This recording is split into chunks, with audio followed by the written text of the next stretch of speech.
DVR garden signature living T Nagar இப்போ திருவள்ளூருக்கு வந்தாச்சு. Near D Mart on new bypass road, Tiruvallur நகராட்சிக்குட்பட்டது. பிளாட் 20 லட்சம் முதல். கான்டாக்ட் 9955518814. இந்த பிளட் ப்ரெஷர் அப்படின்னு சொல்கிறது நம்ம சிகிச்சை எடுக்காமல் உணவு முறைகள் எதுவும் ஃபாலோ பண்ணாமல் இருந்தால் அப்படி என்ன ஆபத்தை நமக்கு ஏற்படுத்திட போகுது. ஏன்னா ஹை பிளட் ப்ரெஷர் நமக்கு வந்து கிட்னி ஃபெயிலியர் உருவாவதற்கு காரணமாக இருக்குது. சிகேடி அப்படின்னு சொல்லக்கூடிய க்ரானிக் கிட்னி டிசீஸ் உருவாவதற்கு ஒரு காரணமாக இருக்குது. ஸோ ஏலக்காயை நம்ம வந்து உணவில் நிறைய சேர்த்துக்கிறது, இல்லை ஏலக்காய் வந்து ஏலாதி சூரணமாக கிடைக்கிறது. ஸோ ஏலாதி சூரணமாக பயன்படுத்தலாம். இல்லை வீட்டில் ஏலக்காய் பொடி செய்து வச்சுட்டு அப்பப்போ நம்ம சாப்பிட்றது. ஸோ பகல் நேரத்தில் ரொம்ப நேரம் நம்ம உறங்கிக்கிட்டே இருந்தோம்னா உடலில் பித்தம் அதிகரித்து பிளட் ப்ரெஷரும் நமக்கு அதிகரிக்கும். ஹெல்த் கஃபே தமிழ் வியூவர்ஸ் அனைவருக்கும் வணக்கம். நான் doctor Nithya, Siddha physician. Blood pressure, இந்த பிளட் ப்ரெஷர் இருந்தாவே நம்ம மெடிசன்ஸ் தான் எடுக்கணுமா? கட்டாயம் மருந்துகள் தேவைப்படுதா? இல்லை இந்த பிளட் ப்ரெஷரை எப்படி நம்ம நேச்சுரலாக கண்ட்ரோல் பண்ணலாம்? சரி, இந்த பிளட் ப்ரெஷர் அப்படின்னு சொல்கிறது நம்ம சிகிச்சை எடுக்காமல் உணவு முறைகள் எதுவும் ஃபாலோ பண்ணாமல் இருந்தால் அப்படி என்ன ஆபத்தை நமக்கு ஏற்படுத்திட போகுது, அதை பற்றி இந்த பதிவில் பார்க்கலாம். பொதுவாக பிளட் ப்ரெஷர் அப்படின்னு சொல்கிறது ஸ்டார்டிங்லேயே நம்ம வந்து அதற்கான சிகிச்சை முறைகள்னு சொல்லும்போது தீவிரமாக இதுக்கான சிகிச்சை முறைகள் எடுக்கணும், மருந்து கரெக்டாக நம்ம ஃபாலோ பண்ணிட்டே வரணும். ஐயோ நான் வந்து பிபி பேஷண்ட் ஆகிட்டேன் அப்படின்னு நீங்கள் வருத்தப்படவே வேண்டாம். ஸோ ஃபர்ஸ்ட் டைம் நம்ம வந்து பிபி செக் பண்ணுறோம், கொஞ்சம் பிபி ஹையாக இருக்குது அப்படின்னா ஒரு 2 நாள் கழித்து திரும்பவும் செக் பண்ணணும். ஸோ ரேண்டமாக ஒரு 4-5 முறை செக் பண்ண பிறகு அதை பற்றி நம்ம டிசைட் பண்ணிக்கலாம்.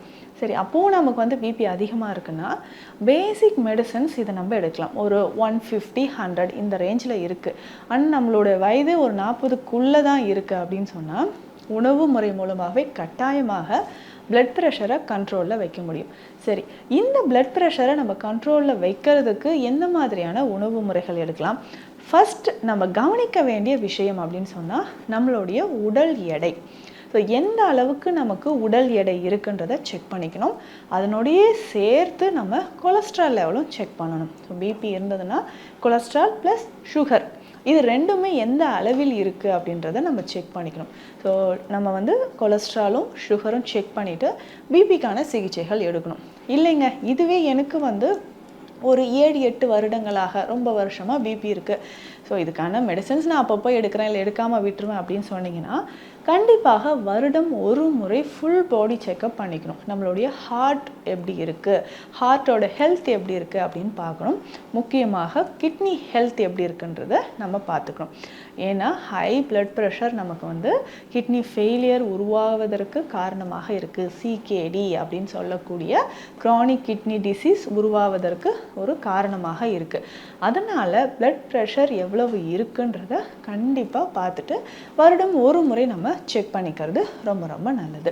ஸோ இதற்கு ஏற்ற மாதிரியான உணவு முறைகள் நம்ம என்ன ஃபாலோ பண்ணலான்றதும் நான் சொல்கிறேன். உணவு முறைகளை பொறுத்த வரைக்கும் ஸோ பிபி இருக்குனாவே நமக்கு தெரியும். ஸோ சால்ட்டு குறைச்சிக்கோங்க, ஆயில் ஐட்டம்ஸ்லாம் சாப்பிடாதீங்க, அதிகமான எண்ணெய் இருக்கக்கூடிய உணவுகள் சாப்பிட வேண்டாம், ரொம்ப ஸ்ட்ரெஸ், டிப்ரெஷன், அதிகமான கோபம் இதெல்லாம் இருக்கக்கூடாது. சரியான நேரத்தில் உறக்கம் ரொம்ப ரொம்ப அவசியம். ஸோ இரவு ரொம்ப நேரம் கண் விழித்திருந்தால் கண்டிப்பாக பிபி நமக்கு இன்க்ரீஸ் ஆகுது. ரொம்ப நேரம் சாப்பிடாம நம்ம வெளியிலேயே வந்து சுற்றிக்கிட்டே இருக்கிறோம். ஸோ இதை ஒரு ரீசனால் அதிகமாக ட்ராவல் பண்ணுறோம். ஸோ என்னோடய ஜாப் நேச்சரே வெளியிலேயே இருக்கிறது தான். ஸோ அதிகமான வெயில் அதிகமாக நம்ம வந்து வெளியிலேயே இருக்கிறோனாலும் பிளட் ப்ரெஷர் அதிகமாகும். சித்த மருத்துவ அடிப்படையில் பிளட் ப்ரெஷர் அப்படின்னு சொல்கிறது குருதி அழல் அப்படின்னு சொல்லுவோம். ஸோ அழல் அப்படின்னாவே பித்தம். ஸோ ரத்தத்தில் பித்தம் அதிகரிக்கும் பொழுது வரக்கூடிய பிரச்சனை. நல்லா பார்த்தோம்னா பிபி அதிகமாக இருக்கிறவங்க ரொம்ப கோபப்படுற மாதிரியோ, ரொம்ப டிப்ரெஷன் ஆகிற மாதிரியோ, அடிக்கடி வந்து ஹார்ட் பால்பிட்டேஷன், இதய துடிப்பு அதிகமாகிறது, தலைவலி அதிகமாகிறது, எக்ஸஸாக ஸ்வெட்டிங், ஸோ அதிகமான வியர்வை ஏற்படுறது, இந்த மாதிரி இருக்கும். ஸோ அந்த டைமில் இது வந்து பேசிக்காக பார்த்தோம்னா நம்ம ரத்தத்தில் அழல் அப்படின்னு சொல்லக்கூடிய பித்தம் அதிகரிக்கும் பொழுது வரக்கூடிய சிம்டம்ஸ் தான். அப்போ ரத்தத்தில் இருக்கக்கூடிய அந்த அதிகரித்த பித்தத்தை குறைப்பதற்கான உணவு முறைகள் தான் நம்ம எடுக்க போகிறோம்.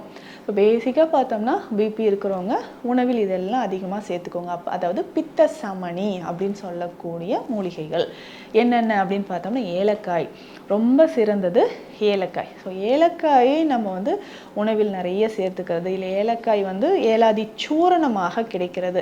ஸோ ஏலாதி சூரணமாக பயன்படுத்தலாம், இல்லை வீட்டில் ஏலக்காய் பொடி செய்து வச்சுட்டு அப்பப்போ நம்ம சாப்பிட்றது. இந்த மாதிரி ஏலக்காயோட பயன்பாடு உணவில் சேர்க்க சேர்க்க நமக்கு பித்தம் குறைய ஆரம்பிக்கும். அதற்கு அடுத்ததாக பார்த்தோம்னா லெமன், எலுமிச்சை.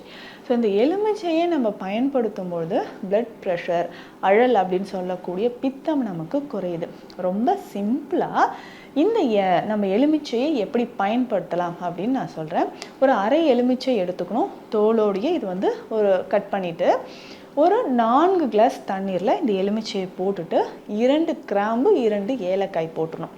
ஸோ போட்டு இதை நல்லா பாயில் பண்ணணும் 100 ml வர வரைக்கும். ஸோ இந்த தண்ணீரை மட்டும் நம்ம குடிக்கணும். ஸோ எந்த டைமில் குடிக்கணும்னா காலையில். ஒரு சிலருக்கு அசிடிட்டி இருந்ததுன்னா காலையில் எம்டி ஸ்டொமக்கில் குடிக்க வேண்டாம். பிரேக்ஃபாஸ்ட் எடுத்து 1 மணி நேரம் கழித்து இதை குடிச்சிட்டு வரலாம். எத்தனை நாட்கள் இதை குடிக்கணும் அப்படின்னு பார்த்தோம்னா தொடர்ந்து ஒரு 15-20 நாட்கள் நம்ம பயன்படுத்தலாம். இல்லைங்க ரெகுலராக எடுக்க முடியல அப்படின்னு சொன்னீங்கன்னா வீக்லி 3 டைம்ஸ். ஸோ அப்போ வாரம் 3 முறை 2 டேஸ்க்கு ஒன்ஸ் இதை நம்ம யூஸ் பண்ணால் நல்ல ரிசல்ட் இருக்கும். இதில் வந்து கொலஸ்ட்ரால் லெவல் நமக்கு குறைய ஆரம்பிக்கும். ஃபேட்டி லிவர், ஸோ கல்லீரலில் இருக்கக்கூடிய கொழுப்பும் நமக்கு கரைய ஆரம்பிக்கும். ஸோ ஹார்ட்டில் பிளாக் இருக்குது, ஸோ ஹார்ட்லேயும் எனக்கு வந்து கொழுப்பு படிமங்கள் இருக்குது அப்படின்னு சொன்னீங்கன்னா அதுவும் கரையிறதுக்கு நமக்கு இது ரொம்ப ரொம்ப யூஸ்ஃபுல்லாக இருக்கும்னு சொல்லலாம். வெயிட் லாஸ் பண்ணுறதுக்கும் இது நமக்கு யூஸ்ஃபுல்லாக இருக்கும். ஸோ நேச்சுரலாக நம்ம பிபியை கண்ட்ரோல் பண்ணுறதுக்கு இந்த முறையை பயன்படுத்தலாம். அதற்கு அடுத்ததாக இரவு நேரத்தில் எடுக்கக்கூடிய உணவு. ஸோ பிளட் ப்ரெஷர் அதிகமாக இருக்கிறவங்க இரவு நேரத்தில் எடுக்கக்கூடிய உணவில் அதிக கவனம் செலுத்தணும். ஸோ நான்வெஜ், நைட்டில் நான்வெஜ் சாப்பிட்டுட்டு உடனே தூங்க போகிறது, அதிகமாக எண்ணெய் இருக்கக்கூடிய உணவுகள் இரவு நேரத்தில் சாப்பிட்றது, லேட் நைட் சாப்பிடுவாங்க, ரொம்ப நேரம் கண் முழிச்சு இருந்துட்டு அதுக்கப்புறம் லேட் நைட் வந்து உணவு எடுத்துப்பாங்க. ஸோ அந்த மாதிரி எடுத்தாலும் கண்டிப்பாக பிளட் ப்ரெஷர் அதிகமாகும். இதில் முக்கியமாக லேட் நைட் தூங்கிட்டு காலையில் 9, 10, 12 மணி வரைக்கும், ஸோ மதியம் 12 மணி வரைக்கும் கூட தூங்கி அதுக்கப்புறம் எழுந்திக்கிறவங்க இருக்காங்க. இவர்களுக்கு கட்டாயம் பிளட் ப்ரெஷர் இன்க்ரீஸ் ஆகிறதுக்கு வாய்ப்பு இருக்குது. ஸோ பகல் நேரத்தில் ரொம்ப நேரம் நம்ம உறங்கிக்கிட்டே இருந்தோம்னா உடலில் பித்தம் அதிகரித்து பிளட் ப்ரெஷரும் நமக்கு அதிகரிக்கும், உடல் எடையும் நமக்கு அதிகரிக்குது. இதில் பேசிக்காக பார்த்தோம்னா சித்த மருத்துவத்தில் சீரகம் ஒரு முக்கியமான மூலிகை. இதை வந்து கஷாயமாக தண்ணீரில் போட்டு நல்லா பாயில் பண்ணி குடிச்சிக்கலாம்.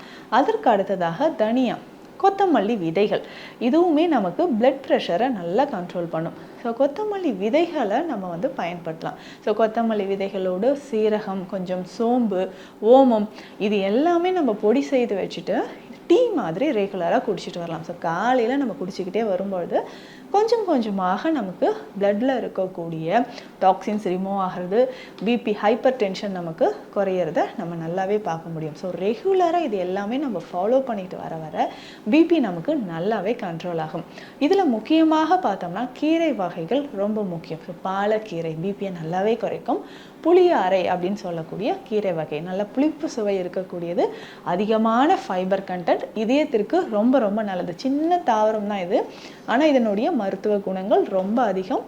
சித்த மருத்துவத்தில் ஒரு முக்கியமான காயகற்ப மூலிகை இந்த புளியாரை கீரை. ஸோ இதுவுமே கிடைக்கும் போதெல்லாம் நம்ம வந்து கடையல் மாதிரியோ இல்லை கூட்டாகவோ நம்ம செய்து சாப்பிட்டுட்டு வரலாம்.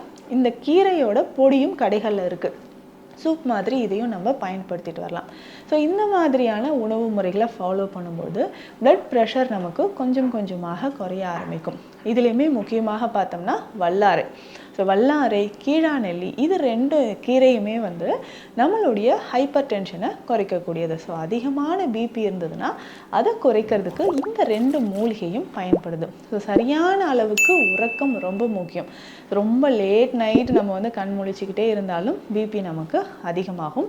ஸ்ட்ரெஸ், டிப்ரெஷன், ஸோ இந்த மாதிரி பிரச்சனைகள் இருந்தாலும் நமக்கு என்ன ஆகுனா பிபி அதிகரிச்சுக்கிட்டே வரதை பார்க்க முடியுது. அப்போ இரவு நேரத்தில் சரியான அளவுக்கு உணவு, சரியாக நம்ம வந்து ஈஸியாக டைஜஷன் ஆகக்கூடிய உணவு எடுத்துக்கலாம். அதுக்கப்புறம் இரவு தூங்கும்பொழுது பாலில் கொஞ்சம் மஞ்சள். ஸோ மஞ்சள் பொடி ரொம்ப முக்கியமானது. பாலில் மஞ்சள் சேர்த்து குடிக்கும்பொழுது கொஞ்சம் கொஞ்சமாக நமக்கு பிளட் ப்ரெஷர் வந்து குறைய ஆரம்பிக்கும். இதுலேயுமே முக்கியமாக அப்பப்போ நம்ம என்ன பண்ணலான்னா வெந்நீரில் கொஞ்சமாக ஒரு 1/4 டீஸ்பூன் அளவுக்கு திரிஃபலா சூரணம் சேர்த்துக்கலாம். திரிஃபலா சூரணம் சேர்த்து நமக்கு டைம் இருக்கும்போதெல்லாம் முக்கியமாக மாலை நேரங்களில் அதை குடிச்சிட்டு வரலாம். ஸோ மாலை நேரங்களில் வெந்நீரில் கொஞ்சமாக திரிஃபலா சூரணம் சேர்த்து நம்ம குடிச்சிட்டு வரும்பொழுது நம்ம பிளட்டில் இருக்கக்கூடிய மற்ற பிரச்சனைகளும் கொலஸ்ட்ராலாக இருந்தாலும் சரி, சுகராக இருந்தாலும் சரி, முக்கியமாக ஹைப்பர் டென்ஷன் இது குறையிறதுக்கும் இந்த திரிஃபலாவை வெந்நீரில் கலந்து குடிச்சிட்டு வரலாம். பிளட் ப்ரெஷர் ஸ்டார்டிங்லேயே நமக்கு இருந்ததுன்னா இந்த மாதிரி சிம்பிள் ரெமெடிஸை நம்ம ஃபாலோ பண்ணலாம். ஆனால் நீண்ட நாட்களாக நமக்கு பிளட் ப்ரெஷர் இருந்ததுன்னா நம்ம அதை கவனத்தில் வச்சு அதற்கான சிகிச்சை முறைகளை எடுக்கணும். ஏன்னா பிளட் ப்ரெஷர் நீண்ட நாள் இருந்து அதனால் என்ன ஆகும்னா நமக்கு இதயமோ இல்லை சிறுநீரகம் தொடர்பான பிரச்சனைகள் ஏற்பட வாய்ப்புகள் இருக்குது. ஸோ பிபி இருந்ததுன்னா அது ரொம்ப ஈஸியாக நேச்சுரலான முறையில் எப்படி கண்ட்ரோல் பண்ணலாம் அப்படின்றத இந்த பதிவில் பார்த்தோம். மீண்டும் அடுத்த பதிவில் சந்திக்கலாம். நன்றி. இந்த வீடியோ உங்களுக்கு பிடிச்சிருந்தா லைக் பண்ணுங்க, ஷேர் பண்ணுங்க, கமெண்ட் பண்ணுங்க. மறக்காம ஹெல்த் கஃபே தமிழ் சேனலை சப்ஸ்கிரைப் பண்ணிட்டு பெல் பட்டனை கிளிக் பண்ணிடுங்க.